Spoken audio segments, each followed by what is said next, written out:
Hi, everyone. It is Monday. It is my favorite day in the whole wide world.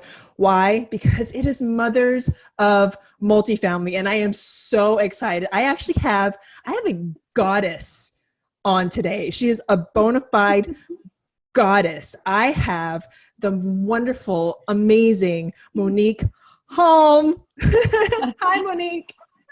Hi. Thanks for having me, Bailey. It's so nice to have you. So Monick is the founder of the Real Estate Investor Goddesses. I told you she was a goddess. She is an educator and advocate for women to create real wealth through real estate. She is herself a real estate investor, syndicator, and developer with over 14 years of real estate investing experience in multifamily, mobile home parks, RV parks, flipping, commercial, vacation rentals, syndication, and ground-up development. Together with her husband and her investors, she owns over 1,000 rental units across 5 states. So this is the big thing, ladies and gentlemen, her mission. This is one of the many reasons why I love Monick. Her mission is to assist 1 million women to achieve financial freedom through real estate. She is the #1 best-selling author of the Real Estate Investor Goddess Handbook, a book you need to get, Wealth for Women, Conversations with the Team That Creates the Dream, and host of the Real Estate Investor Goddesses podcast. She is also a real estate strategy mentor, a Huffington Post contributing author, keynote speaker, recovered attorney, certified interior designer, Feng Shui expert, avid world traveler, and wife, and most amazingly, mother of 3 amazing children. Oh my goodness, Monick. Like, you just blow the top off of everything I know. Thank you so much for coming on. Thanks for having me. It's a pleasure. So, my one question I ask all mommies on my show: how do you do it? How do you tap into the goddess within and do all things real estate and still become this amazing provider and mother for your 3 children? How do you do it all? Well, first, I don't do it all alone. So that's the first thing, right? So they talk about it takes a village to raise a child. And it takes a village, especially when mama has a business and mama does multifamily or whatever she does, right? And dad too. So my husband is my business partner, and so we are able to work together. So I have his support. My parents live close by. I have them around, and siblings, and so there's a larger community. So there's community help. The other thing that helps me be able to survive and do everything, and this is probably something that most people won't do or don't think about, and I wrote this piece in Huffington Post about it as like moms need to be more selfish. Like, the more selfish you can be, the more you have to give for others. So in other words, like, just Yes, you have to meet your needs first. You have to put your oxygen mask on first. You have to take care of yourself so you have enough to take care of others. And a lot of mamas, or a lot of women, we're not taught that. We're taught, okay, first you take care of the kids, then you take care of your man, then you take care of your work, then you take care of you take care of everybody else, and then you get the little crumbs that are left, right? The last little dregs in the cup. And then that's what creates this epidemic of like depression or rage, or just like overeating and shopping therapy, and just trying to fill themselves up with whatever's left. Whereas if you start by making sure your own needs are met first, and then you can give from your overflow, and then it sort of expands time. So that's the main thing that helps me be able to do what I do. I've heard that time and time again, but coming from you and just the way you put it, that touched my heart, because you've been there, Monick, and I know the mamas out there have been there, where you are just so tired. You've just done everything. And you're just so, you run yourself ragged because you give and you give and you give and you forget. Remember, ladies, it's nobody else's fault but your own if you are running ragged, because you have forgotten to take care of the one person who matters, is yourself. You can't give if you don't have anything to give. So everything that Monick has just shared with us, putting your mask on first, making sure that you take care of yourself, because if you're not healthy, you're not any good to your kids. So everything that you have just shared, this, like you said, it's an epidemic of depression. It's an epidemic of women just not being able to know that it's okay. Mamas, it's okay to take care of you, right? It's not just okay, it's absolutely mandatory, right? Thank you. So it's like a happy mom leads to a happy family. You know, there's a lot of people, happy wife, happy life. It's like, if mama ain't happy, ain't nobody happy. That's what happens, right? So it's like, true.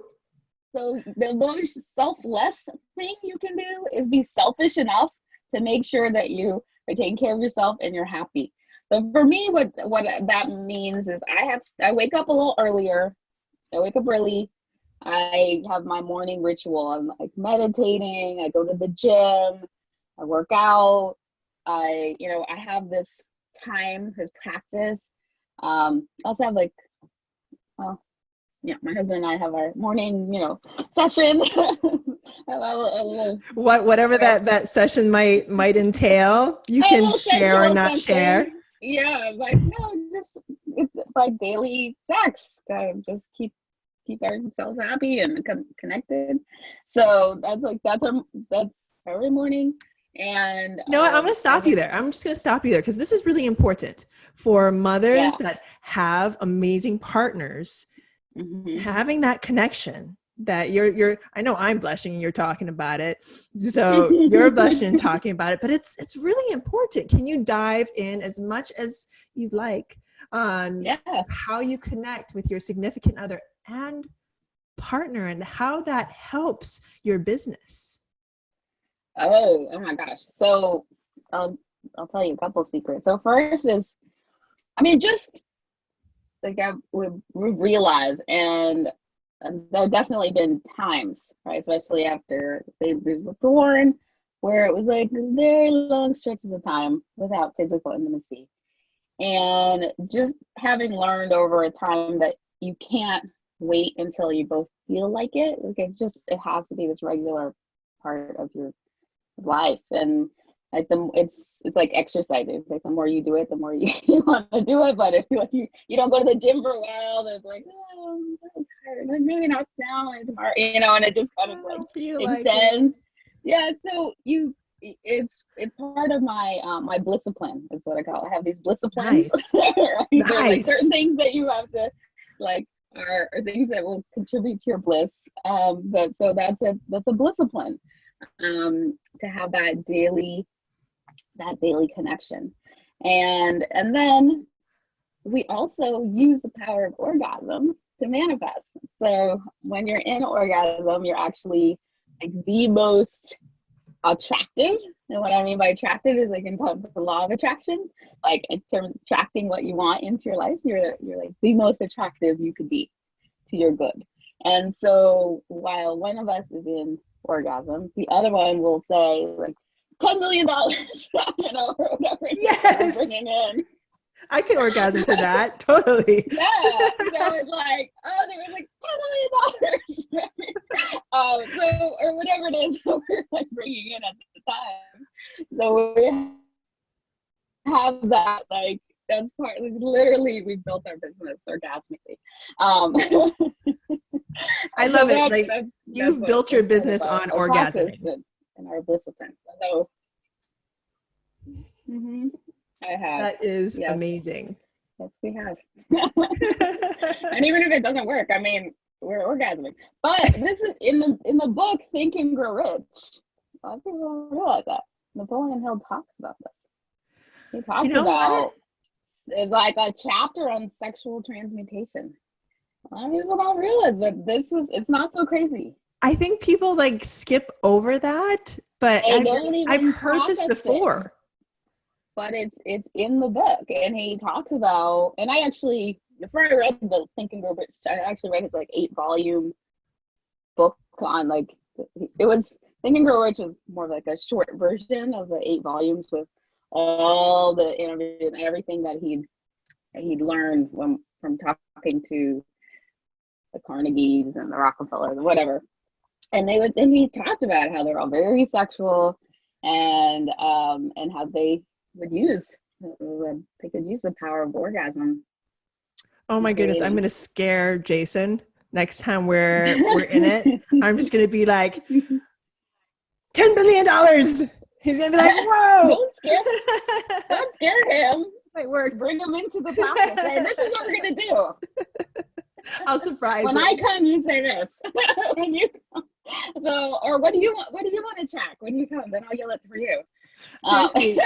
Seriously, we're laughing about it, but it works. I mean, that makes so much sense because you are in that just like state of like everything's awesome. Why not reach for those goals? Highest state. So you are, like I said, you're your most attractive. So you suck in all the goodness right at that I like literally suck it in. I love it, like, okay, ladies, to recap. We've been talking, basically be talking about orgasms and how that helps your business. But seriously, it's all about the vision. And of course it'll help you in your marriage because, it's good. It's like, even if it doesn't work, like the orgasm is good for you. Well, and it's for, I get that question from so many like partners. Like, how do you keep the cohesion? How do you stay together? How do you partner with your husband? And I have never heard that before. Like from every single like wife, husband partnership I have heard from, I have never heard of actually using the act of sexual relationship to further your business, further your life, further your togetherness. That makes so much sense. Ladies, you want to rewind or hit the back button a couple of times. I would say, it's like every 30 seconds. So maybe hit it 10 times back, re-listen to everything that Monick just said, because this is golden. I'm going to write a book about this and just like say everything Monick that just said. It's fantastic. This is what we talk. So we have we have a real estate investor Soulmates Retreat. So we did it once last year. There's a plan to do it this year, though the coronavirus. We'll get into that a little bit. In theory, it's happening in July. But so in our retreat, it was like, how do you use this practice of investing in real estate together to create more income, but also more intimacy? And that's part of it, is this orgasmic practice. So that is one part of this formula that teaches, like, how do you use this you're going to benefit economically, but to like bring yourselves closer and to add even more love to your life. I love that. I just wrote down intimacy to income, because that makes so much sense. I mean, and income to intimacy. It's like they can grow together. Yeah, they can grow together. I mean, just connecting the two and making everything, I was going to say orgasmic, but organic, or organically growing together. Mm-hmm. It makes so much sense. Like, I don't understand why this isn't taught more widely. Does that make sense? Because everything that you just said regarding like discipline, intimacy to income, like looking into Think and Grow Rich and seeing actually how they take it to the next step, how couples can take their intimacy, their income, and everything to the next step. I mean, it just all makes so much sense. So tell me a little bit more about this workshop that you're putting together. Yeah, so our real estate investor Soulmates Retreat it's for couples. So mostly I help women that are investing in real estate. As you said, my mission is to help 1 million women create financial freedom through real estate. But one thing I realized is that when a woman is married, her money's married, and these decisions are decisions most couples will make together. And so I'd have a lot, you know, I have an event, well, it's a real estate event, all women, and women on stage, women in the audience. It's amazing because it's so different from your typical real estate event. It's like opposite, like 95% men in the room. And but a lot of women are like, can I bring my husband? Can I bring my boyfriend? Can I bring my partner? And I go, no. We love the men, but no, it's really just for the ladies. That's the point. But there was such a call to have the couples come in and say, let's do a retreat that will be for couples too. And so the men can get on board, like they find that with half like the real estate investing side, like teaching foundational principles about real estate investing. And then on the other side, it's how do you work together as a couple and use this process to build your relationship, and then use your relationship to fund and fuel your real estate investing. So how do you work better together as a partnership to be more successful investors? And then how do you use this whole process to create more intimacy in your relationship? So that's what the weekend is about. So ladies and gentlemen who are listening, I will already tell you that I'm going to be the first to sign up for that workshop because everything that Monick has just shared right now, I mean, that it has been kind of life affirming. It's nothing that probably you know, everyone that's listening haven't heard before, but to actually put it into practice is taking your life to the next level. So Monick, we're talking a lot about husbands and partners and how we can improve the relationship and the business relationship. How about your children? How do you bring your children involved into real estate? Yeah, that's a good question. So I have 3 kids. I'd always wanted 3 kids. I said the job was 2/3 done for me because 2 of them were stepkids. And so my stepkids are 24 and 20, and they're starting to grow and get older. We're helping them to invest and like have some of their money in real estate and teaching them to grow. And our daughter as well, putting, you know, as we do deals, put like a little chunk of their money that's like, this is you and this is your money that's growing. And then we put our daughter into online school. We're homeschooling her this year.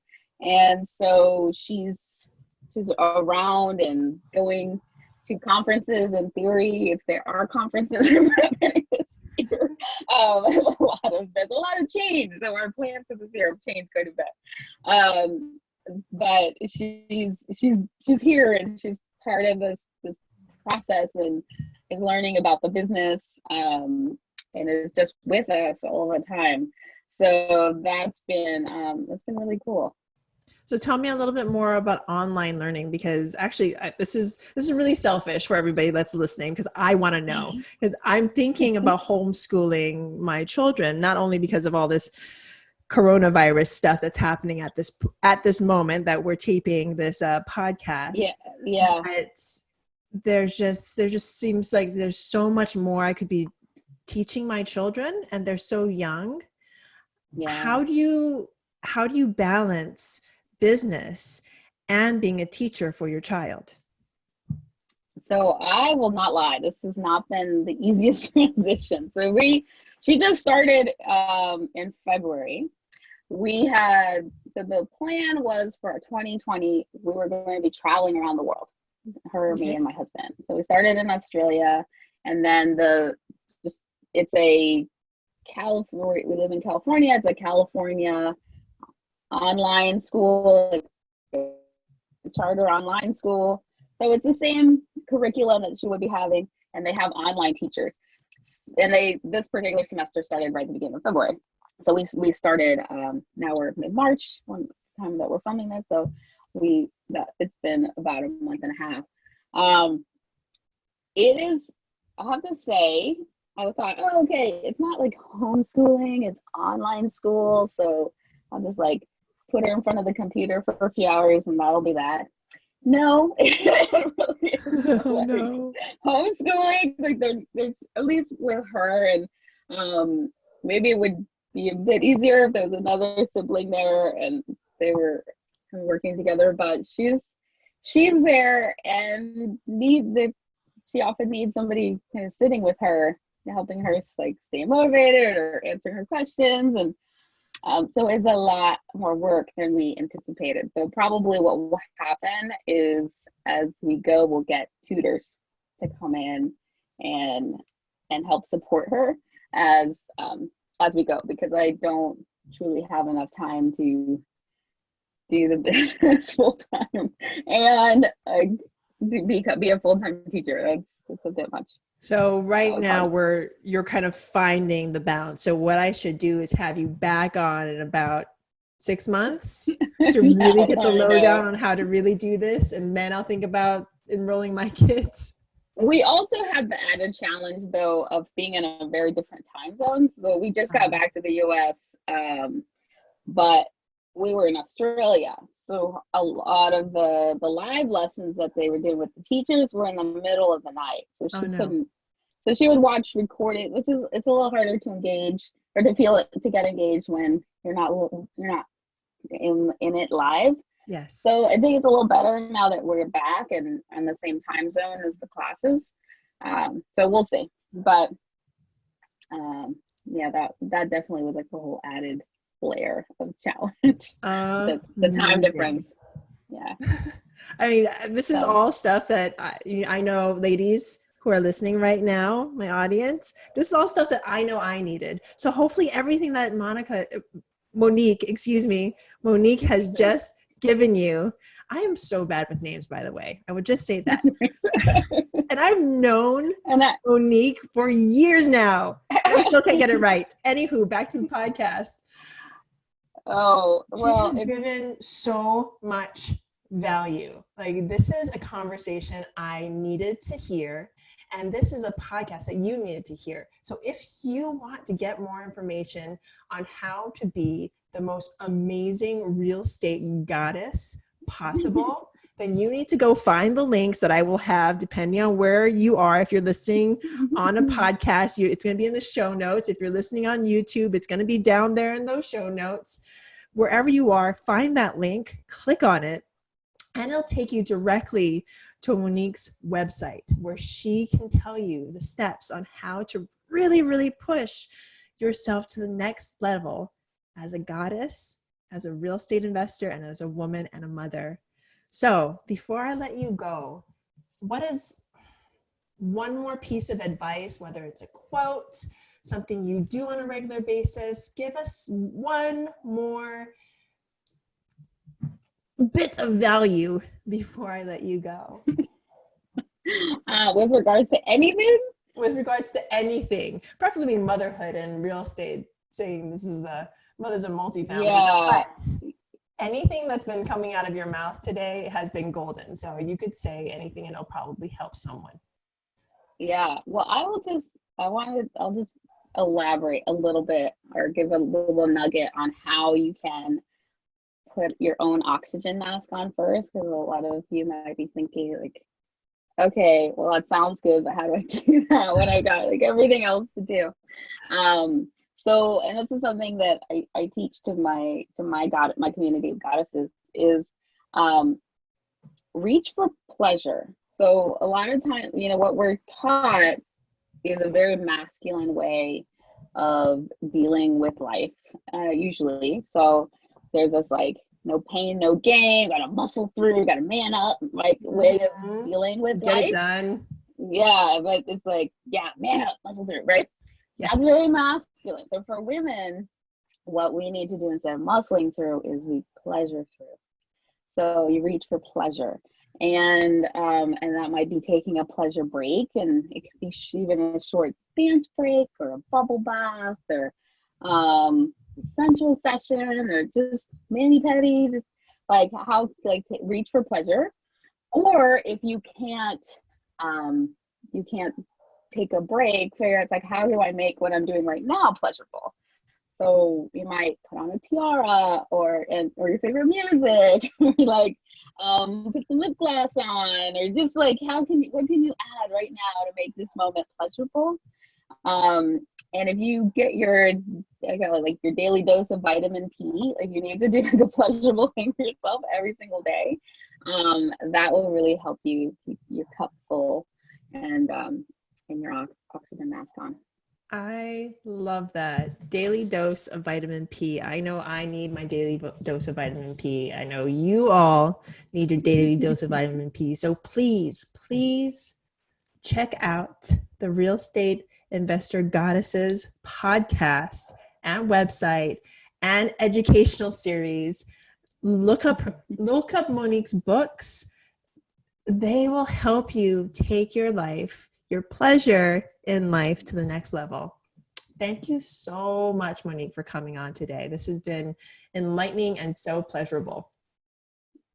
Thanks for having me. It's been great. And thank you, everyone who's come on today to listen. I'm so grateful. You guys have a great day and be the goddesses that you are. Thank you. Bye now.